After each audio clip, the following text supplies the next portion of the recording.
Welcome to the InfoWars Nightly News. I'm your host, Melissa Melton. The date is Monday, September 10th, 2012, and here's a look at what we have coming up. Tonight, Melissa Melton sits down with Lenore Skenazy of FreeRangeKids.com to explore why some people believe letting your kids play outside by themselves is a crime. Then, our government is hoarding ammunition like it's planning for war, but a man can't even buy a few boxes of ammo without being investigated by local police. Plus, we break down the real unemployment numbers and massive censorship at CNN is brought to light. All this and more coming up on the InfoWars Nightly News.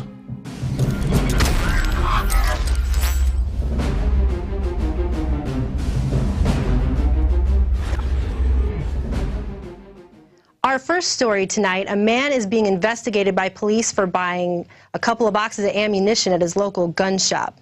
Apparently, Brian Loftus was purchasing a few boxes of ammunition when a concerned customer called the police and reported him to make sure he wasn't, quote, going to do something crazy.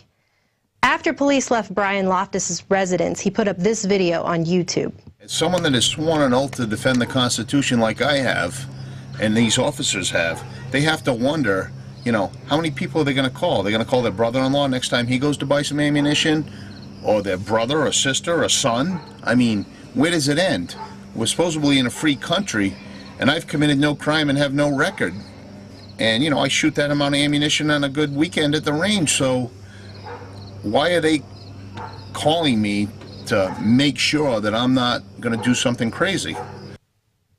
So this is just one more example of how Americans are being intimidated out of using their Second Amendment rights. You can't even go into a gun store and buy a few boxes of ammunition without somebody tattling on you to the police that you might do something crazy. However, your government can buy billions of bullets, spend your money to do it, black out the information on the purchase orders, and then never even tell you why. So you're not supposed to suspect your government when it buys billions of bullets.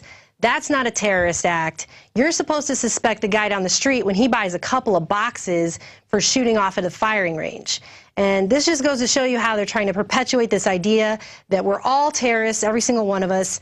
And that actually goes into our next story. The FBI has begun installation of a $1 billion face recognition software across America that will apparently archive and accumulate information about each and every American at a cost of $1 billion. The Next Generation Identification Program is implementing this intelligence database in unidentified locales across the country, and the mission is to reduce terrorist and criminal activities. And it says here that they are able to provide services to enhance interoperability between stakeholders at all levels of government, local, state, and federal, and international partners. So that sounds fun. And apparently this program will be in full swing in only 2 years when they plan to have 14 million photographs of people. So they're going to be having 14 million photographs in this giant police state grid, and they're going to be sharing that everywhere, local, state, federal, and all across the world.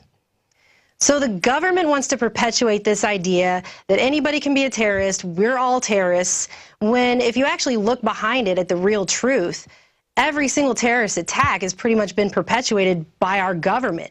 So if anything, they're the terrorists, not us. And people are starting to wake up to this fact. And that actually takes us into our next story here. President of Italy's Supreme Court to refer 9/11 crimes to International Criminal Court. Ferdinando Impassimato is the honorary president of the Supreme Court of Italy, but he's also a member of Lawyers for 9/11 Truth. And he has now stated publicly that he believes that 9/11 is a false flag terror attack, and he's announced officially that he's going to recommend it to the International Criminal Court to hold a criminal trial on 9/11. And he states in here that former head of Italian counterintelligence, former Italian prime ministers, and Italian judges have all admitted that terrorist attacks in Italy and other European countries in the 50s were carried out with NATO and the help of the Pentagon and CIA. And he believes that 9/11 was, again, one of those attacks. And so he's going to go ahead and turn that in. And I think that's a good on all of us. Everybody who said 9/11 was an inside job, all of us who have been pioneering for truth on this, who didn't take the official story at its word, who knew there was something more to it, who knew that Building 7 didn't just blow itself up. This is a victory right here. He's going to take this to International Criminal Court, and I hope we get at least some semblance of justice. Judge Imposamato is just the latest in a string of high-profile people in high government positions to come forward and openly admit on record that they believe that 9/11 was an inside job. And you know, with the anniversary of 9/11 coming up tomorrow, the mainstream media is just going to continue to sell you this idea, as they have for the last 10 years, that there's terrorists hiding under every rock, that we all need to live in fear constantly every day, that the TSA needs to grope our children at the airport, and that we can't leave our house without being afraid that another terrorist might attack us, even though we know on record that our government funds al-Qaeda.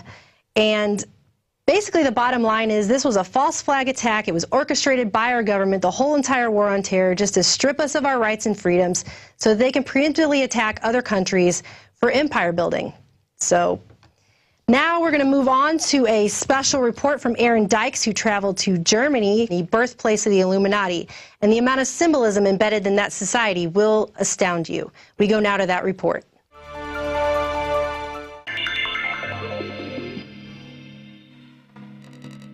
The Illuminati does exist. The secret society is so notorious that many have assumed it resides only in legend and myth. But it was in fact founded on May 1st, 1776 in the heart of Bavaria, Germany. Aaron Dykes here for InfoWars.com in Bavaria, Germany, where in Ingolstadt in 1776, Professor Adam Weishaupt founded the Illuminati right here at this university. And we are, as a people, opposed to secret societies, to secret oaths, and to secret proceedings. For we are opposed around the world by a monolithic and ruthless conspiracy that relies primarily on infiltration instead of invasion, on subversion instead of election. We'd like to show the historic background of the original Illuminati. It was here in Ingolstadt 1776 when Adam Weishaupt founded the original Bavarian Illuminati, a secret order he founded here around the University of Ingolstadt. And in the beginning it was a pure opposition against the powerful Jesuits. They had a very strong, a very important role here at the Ingolstadt University.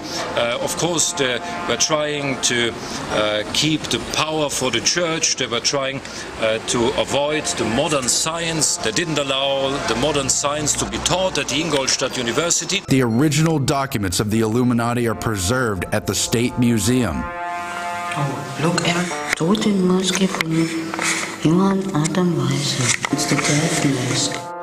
Adam Weishaupt's role in forming the Illuminati inside the city of Ingolstadt in Bavaria, Germany, cannot be disputed. We're overlooking a model of the old city of Ingolstadt. Professor Adam Weishaupt wanted to use his secret society to overthrow existing religions and all existing governments, especially monarchies. Instead, he wanted the learned men of universities, using the pagan values of the old system passed down from societies like Egypt and Babylon, to rule the world instead of the oppressive religious regimes and the oppressive monarchies that were in existence in Europe at the time. It was not through armies and force and numbers that Adam Weishaupt hoped to take over the existing governments and change them. Instead, he used his Illuminati secret society to infiltrate the existing structures of government and take them over from within. His attempt to create a new world order by deception and overthrow all existing governments and religions. Behind the scenes, powerful people like Mayor Amschel Rothschild were involved in founding the Bavarian Illuminati, while important titled and lettered men composed its membership. It claimed to work in secret only because it couldn't work out in the open. The Bavarian Illuminati used Freemasonry and other competing secret society lodges as an engine to conceal its inner membership and project its agenda into already powerful circles.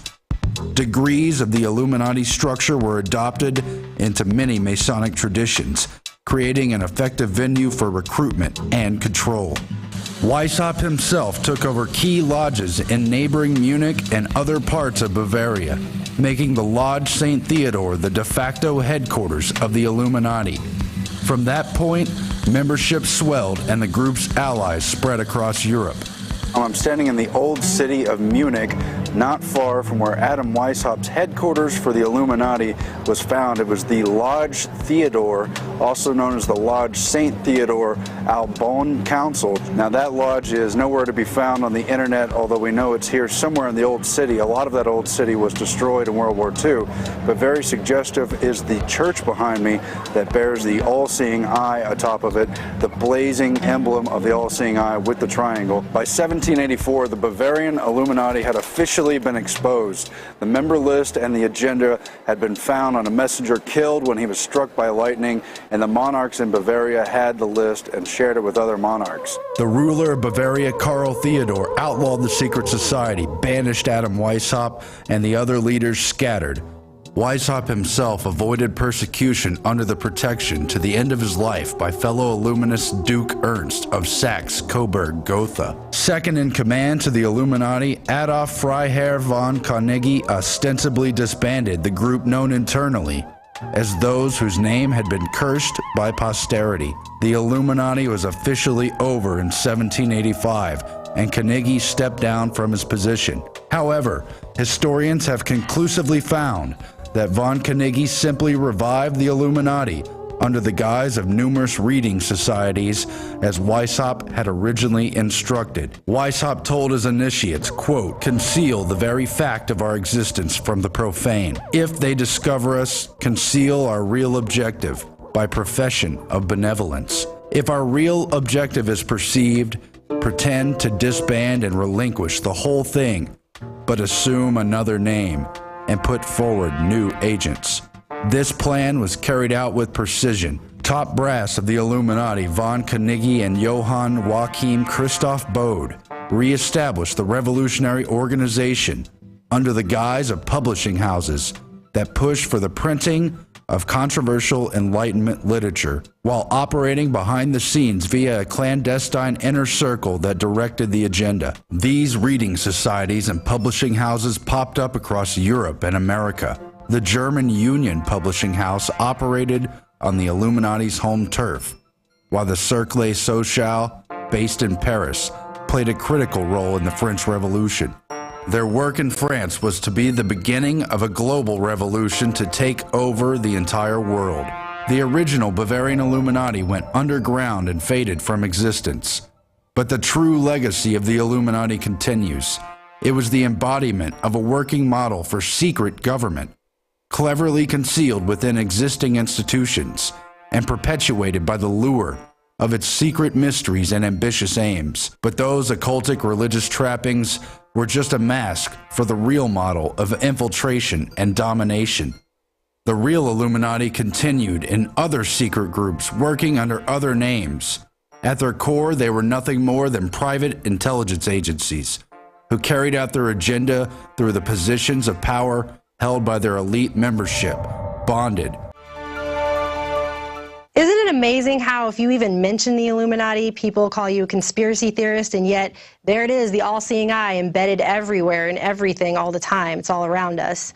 It's pretty interesting stuff. We now take you to David Ortiz, who's going to talk a little bit about the real unemployment numbers and how politicians even have started hoarding gold. Thank you, Melissa. Reporting for InfoWars Nightly News, I'm David Ortiz. The unemployment numbers have dropped, but is the labor market really getting better? Recently, the U.S. Department of Labor announced that an estimated 96,000 jobs were created in the month of August, and that the unemployment rate dropped from 8.3% to 8.1%. While this news might come as good news for Obama supporters, it is important to note that the U.S. economy must create at least 130,000 jobs per month just to keep up with the number of new people who enter the job market each month. The unemployment numbers also dropped simply because an estimated 368,000 Americans quit looking for work. You see, the U.S. government does not consider you unemployed unless you receive unemployment benefits and tell them that you are continuously looking for work. Had these pool of people done that, this month's unemployment rate would have been 8.4%. According to numerous economists, if you were to also count the number of Americans that are out of work along with those that are working part-time, the number of unemployed Americans would be at least 15%. So obviously the economy is in grave condition, as Bernanke has said, and Obama supporters trying to encourage people that things are okay and that it's all in your imagination is just a flat-out lie. These poor labor stats also come on the heels of recent news that show job creation numbers for July and August had to be slashed by 20,000 for each of those months, at least 20,000 for each of those months.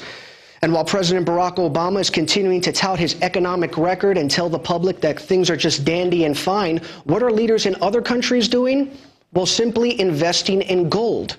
Several media outlets report that Russian President Vladimir Putin is diversifying his country's assets out of dollars and euros and purchasing an estimated $500 million worth of gold each month.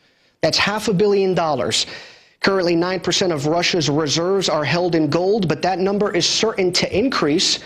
And Russia isn't the only country stockpiling gold. So is India and China, who recently purchased more gold than the entire holdings of the European Central Bank. Here in the United States, gold is selling at over $1,700 an ounce, which is an increase of over $100 an ounce over the past few weeks. So regardless of what these economic projections tell you, the U.S. economy is in free fall and things are sadly in bad shape. And follow what our leaders do. They're purchasing gold, despite the fact that they continue to tell you to invest in Wall Street, and if you don't, you're naive. So let's talk a little bit about freedom here from a man who created many jobs. He certainly was flawed, as we all are, but he did create jobs. Ronald Reagan said, "Freedom is never more than one generation away from extinction. We didn't pass it to our children in the bloodstream. It must be fought for, protected, and handed on for them to do the same." So we must continue fighting for freedom, and that also includes economic freedom. And now for more news, here is Jakari Jackson, who's going to talk to you a little bit about the corporate whore media. Thanks, David. Corporate whore media indeed. Prostitutes abound on the major networks, but not this young lady. This is Jakari Jackson reporting for the InfoWars Nightly News. Headline: former reporter Amber Lyon exposes massive censorship at CNN. I'll give you a chance to let the shock sink in here. Now, let's give you a little background on this Amber Lyon story. She's a reporter for CNN, obviously. She goes over to Bahrain to report on the protesters being abused and sometimes killed over there. So she gets to Bahrain, she finds out all of her sources have either disappeared or gone missing, gone into hiding. So she gets there, she works the best she can, but she can't really get the story together. She does manage to contact a few protesters, but she's eventually, you know, I guess you would say black-bagged and disappeared by the military. But they say it's all well and good because they'll take her around and they take her to some real trendy places like malls and such to get footage. But she still managed to get, you know, a decent report. So she puts her report up on CNN. This documentary that she was making is a 1 hour, $100,000 documentary. It airs on CNN one time. It never airs on the CNN International channel, just airs on regular old CNN, and we get here in the States one time. And why would they do such a thing? Let's find out in the article. The Amber Lyon story is just the latest in a series of articles that expose the total Joseph Goebbels-like censorship rampant in the mainstream media today. Now, the article goes on to point out censorships such as the New York Times basically regurgitating whatever they're told by Big Brother, and also an NPR reporter walking out because of all the lies and fabrications. And, you know, there's a lot of that going on, but thank you, big corporate media, because you're driving more people to, you know, organizations such as InfoWars.com. And speaking of CNN, back in March, I believe it was, our very own Paul Joseph Watson did a story about Syrian Danny. Some of you guys may remember this guy. He's, you know, obviously CNN's correspondent over there in Syria, and he's supposed to be their hard time war correspondent. Ooh, I'm in a battle zone kind of guy. But you'll see in this clip that we're about to show you, he's basically fabricating a war zone. He has some of his friends over on the side popping firecrackers or whatever they're doing, trying to simulate a war zone. So let's take a look at that now. طلع الكاميرا الكاميرا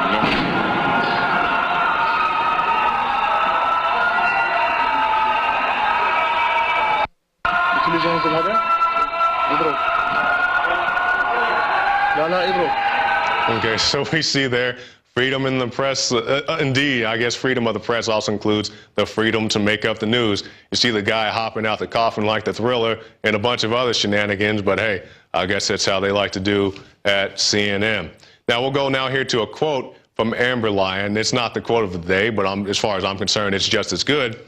I saw firsthand that these regime claims were lies, and I couldn't believe CNN was making me put what I knew to be government lies into my reporting, quote, Amber Lynn. So there you go, Amber Lynn herself, CNN reporter, not a troll, not a plant, somebody who actually worked at CNN, saying, hey, there's, something going on here. Let's continue with the article. In the segment, Lyon interviewed activists as they explicitly described their torture at the hands of the government forces, while family members recounted their relatives' abrupt disappearances. She spoke with government officials justifying the imprisonment of activists. Ms. Lyon actually spoke with somebody who justified her imprisonment, Ms. Lyon's imprisonment. Ms. Lyon and her crew were filming, and they were contacted by government, I don't know if you call them government officials, but guys who come up, they pull up in military vehicles with machine guns, helicopters, black masks. I'm not making this up. This is in her own report. They take her and her crew down to the holding area. They sweat them down for 6 hours or so. Then they release them. But they erase all the footage that they had on them at the time. But the government says, hey, it's no big deal. You don't need that real footage. We'll take you out tomorrow and we'll take you to the mall and wherever else so you can shoot, picnics and all this stuff and not show anything that's real. So, hey, that's Big Brother at its finest, and they'll take care of you over there in Bahrain. Let's continue with the article. And the segment featured harrowing video footage of regime forces shooting unarmed demonstrators, along with the mass arrests of peaceful protesters. In sum, the early 2011 CNN segment on Bahrain presented one of the starkest reports to date of the brutal repression embraced by the U.S.-backed regime.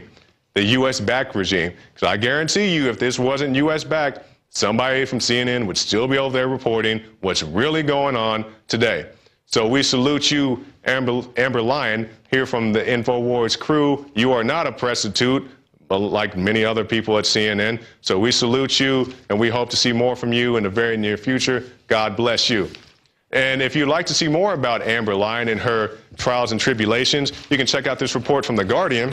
Why didn't CNN's international arm air its own documentary about Bahrain's Arab Spring repression? That's a very good question, Mr. Greenwald. And if you'd like to know more, check out The Guardian. All right. Next story. Bombshell. 18 people died of the flu, not 36,000 as claimed by the CDC. Now, this is a very interesting story to me because it wasn't that long ago, probably about a month or so ago, I reported on the cookbook numbers of the swine flu and bird flu epidemics, if you can call it an epidemic. But now it seems that even less people are affected by the flu than I originally thought. So, hey, we learned stuff here, too. Let's take a look at the article. The flu season is approaching, and of course we will see the Centers for Disease Control urge all parents to act like good little robots and have their whole family jabbed with flu shots. So there you go. You get ready. They're going to push it at the schools. If you want to go to school, if you want to play on the basketball team or whatever else, you're going to have this flu shot. That is a lie. You do have waivers. So make sure parents look into that. And even if you really are concerned, if you're on the fence, you don't know whether not to get your kids vaccinated or not, read the inserts. Read up on, what this H1N1 or whatever they're trying to push now will do to your child, what it will do to you. So read up on it, be educated, and make an informed decision as a parent. We'll continue. Now, Peter Dashi, a graduate from MIT, he studied anthropology and science, and this is what he found in his study. Influenza and pneumonia took about 62,000 lives in 2001, 257 the flu, and in only 18 cases was the flu virus positively identified. So there's a lot of speculation about flu, but Mr. Dashi found that only 18 cases could you positively pin it down to the flu. We'll continue. Dashi goes on to mention a 2004 flu vaccine summit held by the CDC and American Medical Association. One of the important speakers at this conference, Glenn Nowak, lectured about generating interest and demand for the flu vaccine. A very interesting tidbit about Mr. Nowak. Among other degrees, he also has a degree in advertising. So he's putting it to good use here. We'll continue in the article.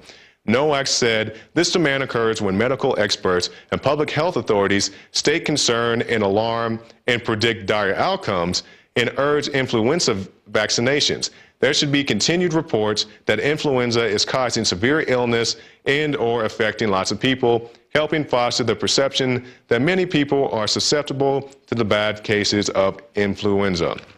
So there you go, a marketing guy pushing in his product on you, his product being the flu vaccination. Wow, CDC, you guys have been busy little bees. On a side note, well, I guess it's not really a side note because it also concerns the CDC.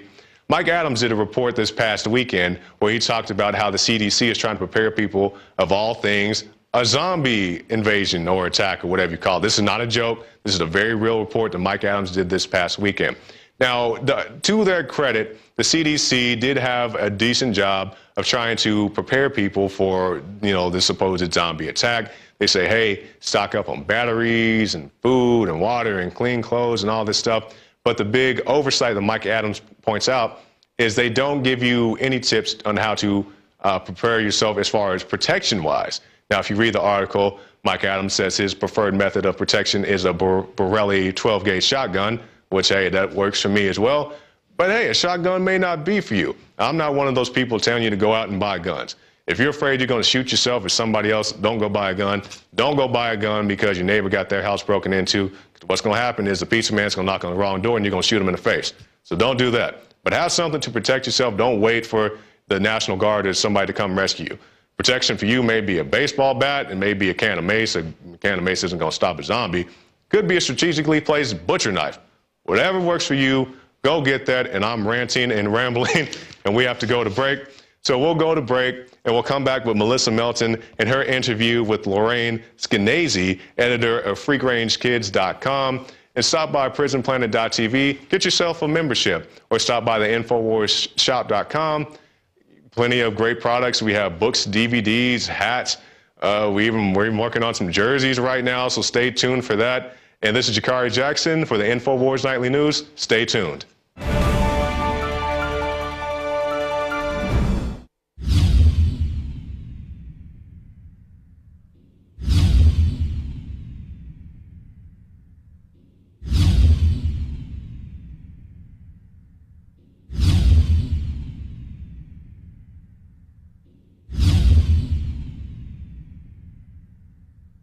Alex Jones here with a message to fellow freedom lovers. The prognosis for the entire planetary economic system runs from bad to worse. The globalist model is to shut down societies and starve patriots out until they acquiesce to the global takeover. That's why we've assembled the most vital and important preparedness items at InfoWarsShop.com. These are items that I did research on, that I personally use. We've got the Life Straw, so you can turn fetid water into safe water anywhere you go. The K-Tor hand crank generator to charge up key equipment during power outages or out in the field. Strategic Relocation, 3rd edition by Joel Skousen. When Disaster Strikes by Matthew Stein. ThyroSafe, used by Homeland Security to protect yourself during any radiological event. Hand crank shortwave AM/FM radios. Everything that we've researched and found to be the best is available at InfoWarsShop.com, and your purchase makes our InfoWar possible. We're getting prepared. Are you? InfoWarsShop.com.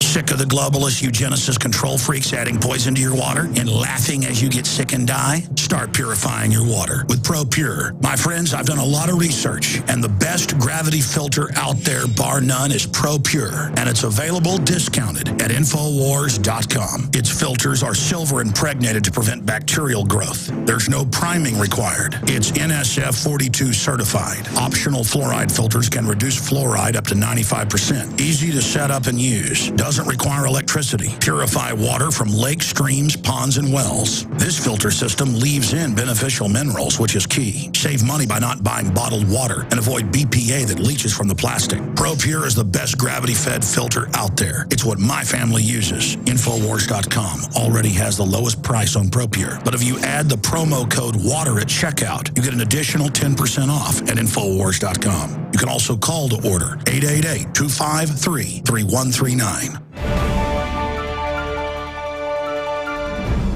Welcome back to InfoWars Nightly News. I'm Melissa Melton. And, we're creating a society of perpetual fear. And it extends to all levels, right down to our children. When we can't even allow them to play outside in our own front yard by themselves without having to worry that our neighbors might call CPS on us for neglect because we aren't there supervising their every move. And with more on this, we're going to turn to Lenore Skenazy, founder of FreeRangeKids.com, who actually dared to allow her own son to ride the subway all by himself. So, for starters, Lenore, why don't you tell us what prompted you to start FreeRangeKids.com? I began it when I had let my 9-year-old ride the subway by himself. And I'm a newspaper reporter, so I wrote a little column about it, explaining that I thought he was ready for it. I trusted him in the big world. I didn't think that he was going to be kidnapped. I didn't give him a cell phone. And once that article ran, I was immediately in the public eye being castigated as America's worst mom because I hadn't worried enough. And wouldn't I have felt terrible if something bad happened to him? Yes. So I started my blog that weekend after the whole story blew up to explain I love safety. I believe in helmets and car seats and mouth guards when they're playing football. I just don't believe they need a security detail every time they leave the home. And that's been a radical assumption for the last 4 years that has just brought me to you. The idea that I really think that you can trust the world and you can trust your kids in it. Well, yeah, exactly. I mean, with stranger danger, the statistics show that it was terribly harmful, actually, because most child abductions actually occur from someone the child knows, not from a stranger. It's very rare, actually.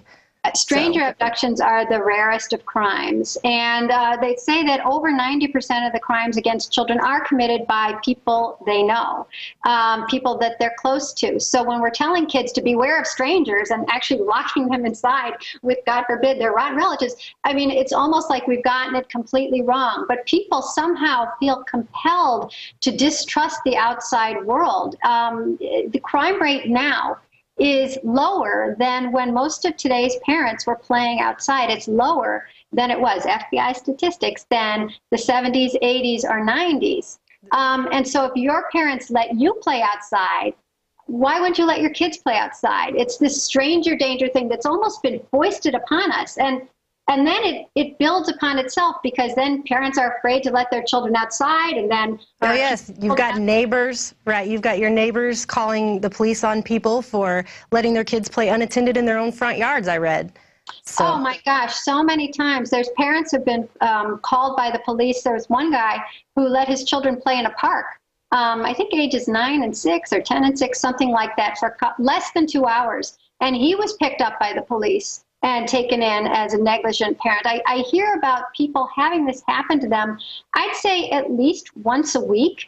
And it's very disturbing because the reason they're called at all, the reason their neighbors don't, the reason the neighbors pick up the phone to report them is because it is so unusual to see a child outside. That in itself makes them think that, well, the child must have just wandered out there. The parents must have no idea. They must be high on drugs. Why would anybody let their child go? And then the minute the parents are swept into the Child Protective Services Department, well, then it's sort of Kafkaesque because it's you're saying, I don't think my children were in danger, versus perhaps somebody else who is a little more stranger danger oriented saying, well, you might not think so, but they were in danger. And then you say, like me, no, look at the crime statistics are down. And they say, are you kidding? Don't you watch Nancy Grace? Children are off the street every day.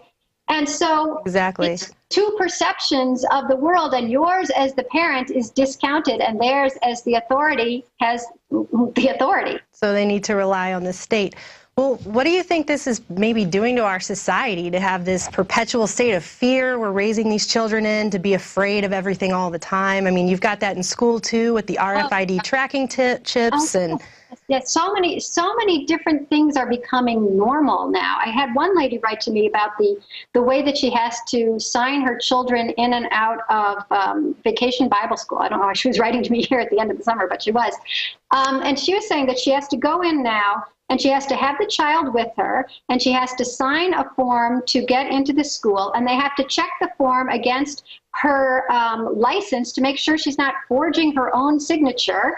And then she has to be there in the presence of the guard while they put a sticker on the child. And then they have to take the child with the mom and deposit each child with the mom into each of the different rooms. And then get this, the older boys at the school, she has boys who are 12 and 15, are still not allowed to walk to the bathroom by themselves. By themselves. And anytime anybody goes to the bathroom, it can't be with just one adult because, of course, that adult could rape them. So it has to be two adults, so they're each keeping track of the other one, not molesting or grooming the child as they go to the bathroom. But because her children are older, 12 and 15, when those boys get to the bathroom, if there's a younger kid in the bathroom, they're not allowed in. They're not allowed to go in it. Not allowed in. So can you imagine what this is doing to a boy's head? On the one hand, he's a baby who needs two adults walking him down the hall to the bathroom. I mean, I would be afraid. I would feel embarrassed. They know I got to go again. Is it number one or number two? Nobody wants to be around people as they're going to the bathroom. But then the minute they get to the bathroom, they're suspected of being child molesters. I mean, I think that would do a number on my head. For sure. And I mean, and you even have in schools, it's almost contrary because it's like they're going to create this fearful environment all the time. But then on the other hand, you've also got schools, whole districts where they've outlawed use of red pen on a piece of paper because if we mark a kid with a red pen, it can damage them for life. I mean, it's ironic. It makes no sense. Oh, it's so true because the idea behind all of these, actually, if you look like what's the bedrock? The bedrock is a disbelief in people, in society, and in our own kids. I mean, if you think that you have to walk your kid everywhere, walk them to school, you can't show them red ink because that will force them to crumble. And if they walk to school, they would either get lost or they would get kidnapped. And once they're at school, you can't give them a 0 because that would cause their self-esteem to crumble. I mean, it's so interesting that all the things that every generation until now has been allowed and even expected to do, lose at a sport and not get a trophy, you know, exactly, get lost and find your way back home, do your own homework, make your own lunch, use a knife. There's a Cub Scout troop where the leader, the troop leader, showed the kids how to whittle. You know, this is a knife, this is a stick, this is how you whittle. And then he handed each child a potato peeler. Nice. Which you'd think would be so much harder. It would end up with a lot of scrapes. But the point is, we're not trusting our kids with any of the anything. Literally or figuratively of growing up. We're treating them like perpetual babies, always in danger. And then if you're a person who says, you know, I don't think my kid is in constant danger, I'm going to let him play. I'm going to let him play soccer in the street and get out of the street when a car comes. Well, you're the negligent parent. And then they wind up in a system that's even more dangerous for them, CPS. Right. And also, I mean, does CPS love my children more than me? I don't think so. I think parents are really good at gauging, like, I think my kid is ready to walk to school. I think my kid is ready to stay at home and babysit. There was a lady in, Montana, who had a 12-year-old child and 2 younger kids. And the 12-year-old wanted to go to the mall with her other 12-year-old friend. And the mom said, okay, but you have to take the little kids with you because I'm not just sitting home with them today, or she had work to do or whatever. So the older kids who had taken babysitting classes and wanted to go to the mall took the children who I think were 8, 7, and 3. 3-year-old was in a stroller. Well, while the 12-year-olds were taking a couple minutes to try on a couple of shirts at one of the department stores while the other 3 were waiting, some people behind the makeup counter thought, oh my God, those children are abandoned. And they called security, and security came, and by then the 12-year-olds were out, and they said, you've been negligent, and they called the children in, they called the mother, and they arrested the mom for sending the 12-year-olds to the mall because the mom believed that the 12-year-olds would be supervisory enough and that the children would be safe enough, which was true. And I don't think that just because you've gone into a dressing room for a couple of minutes in a public place that somebody's going to come in and steal 3 children out from the makeup ladies, out from under the makeup lady's eyes. But that's the kind of mentality we have now. You go immediately, if you're in the, I feel like some people go immediately to the worst case scenario. It's what I call worst first thinking, coming up with the worst thing that could possibly happen first in your mind and proceeding as if it's likely to happen. So if it was likely that those 3 children were going to be kidnapped in broad daylight, 3 at a time, out from a public place, well, then I guess those girls were wrong to try on a shirt. But if you're like me and you say, what are the chances? Kidnapping of a stranger is very rare in a public place of 3 children with another 2 children nearby. Everybody can scream. Oh, yeah. There's clerks all around. It's not going to happen, but you're not allowed to think logically. You're supposed to be thinking of the worst thing first. And I think the reason we do get that to become our habit is because that's all you see on TV. You see Nancy Grace. You're inundated with it all the time. Exactly. I mean, I've been ostracized before in a restaurant for letting my daughter, when she was like 11, go to the bathroom by herself. And I could see the bathroom door from the table I was sitting at. And I had an elderly woman come up to me and say, aren't you worried that something bad is going to happen to her in the bathroom? And I'm thinking, I can see the door from here, And then my daughter was concerned because of her saying that. So she's taking on that fear, and it just multiplies.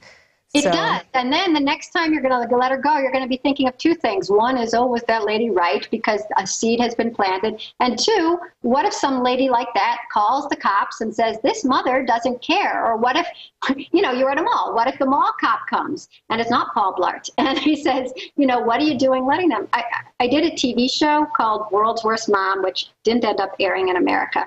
But I dealt with very, very worrisome parents, sort of the way the super nanny dealt with out-of-control kids. I dealt with out-of-control, fear-filled parents. And one of them wouldn't let her 13-year-old boy go to the bathroom by himself. Oh, wow. She dragged him into the ladies' room with her.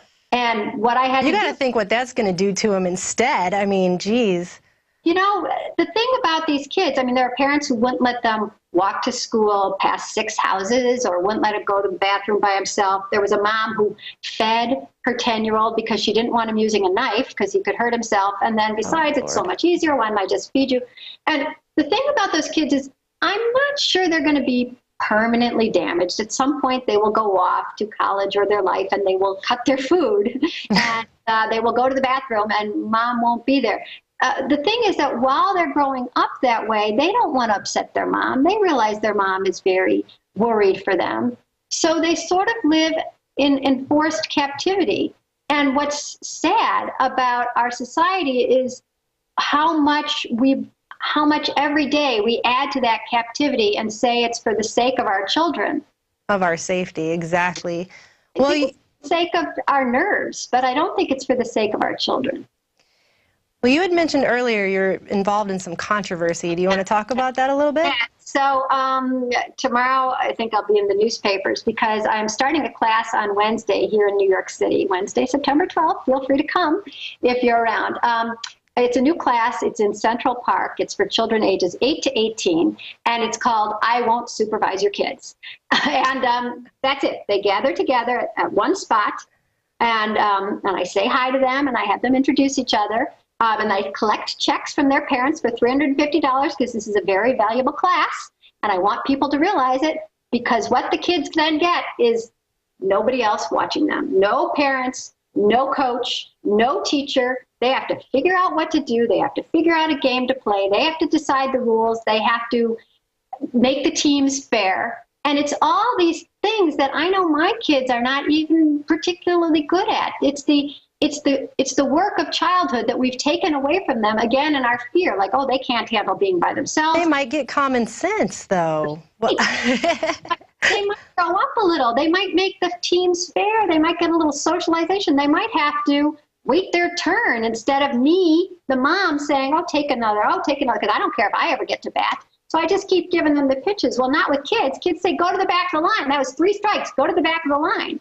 And when the kids say that, this is a chance for the kid who just struck out to either have a tantrum and be a total baby and no longer play, or pull himself together and play by the rules. And that's how kids get socialized. That's how they get mature. That's how they self-regulate. They have to internalize it some way, and the best way is through play and play with other kids. And that's something we've actually taken out of their lives and replaced with, Kumon and classes and ballet and soccer and Mandarin. And my kids have done a lot of those too. And some of them I think have been very valuable, some absolutely not. But on a basic level. But on a basic level, they deserve some free time when they figure out who they are, what interests them, and how to be around other kids and how to organize their time, which is something we've taken away in our fear that if we leave them alone, they'll be kidnapped or bored or frustrated or, gosh, nobody's going to give them a trophy. Is there anything else you'd like to share with us today, Lenore? Just my plea, I think I'm speaking to the right audience here, to resist making helicopter parenting the law of the land. That's really the thing that disturbs me in terms of the legal aspect of free-range parenting. A lot of states have passed laws that don't allow you to let your kids wait in the car if you're going in to pick up the dry cleaning. Oh, yes. Or if you're going in just to get the pizza. And if that's all based on the wrong assumption that that's how children die. Actually, the sad fact of the matter is some children do die every year in cars because their parents forget them. And it's generally because they park the car and they've gone to work and they forgot that the baby who is silent and asleep in the backwards facing car seat is there. But if you're going in just to get the dry cleaning, you're not going to spend the whole day. Oh, yeah, and those are lumped in all together, so. They're lumped in all together, and it's not making children any safer, but it is harassing parents, giving parents tickets, giving them, warnings. And just perpetuating that fear. Right, and when things like that become the law of the land, if you're considered negligent for letting your kids play on the sidewalk, play in your front lawn, go to the park by themselves, have a lemonade stand, that's a country that is not free for parents and is not free for kids. So if there's any way to actively fight the institutionalization of helicopter parenting, join me. Thanks for talking to us again, Lenore. I hope to talk to you again in the future. And that about wraps it up for tonight's edition of the InfoWars Nightly News. If you like being able to receive unfiltered, uncensored information that the mainstream media won't be talking about, please don't hesitate to go to prisonplanet.tv, where you can sign up for a 15-day free trial, and one membership actually allows 6 people to log in. And remember, let your kids play outside, and we'll see you again tomorrow at 7 p.m. Central.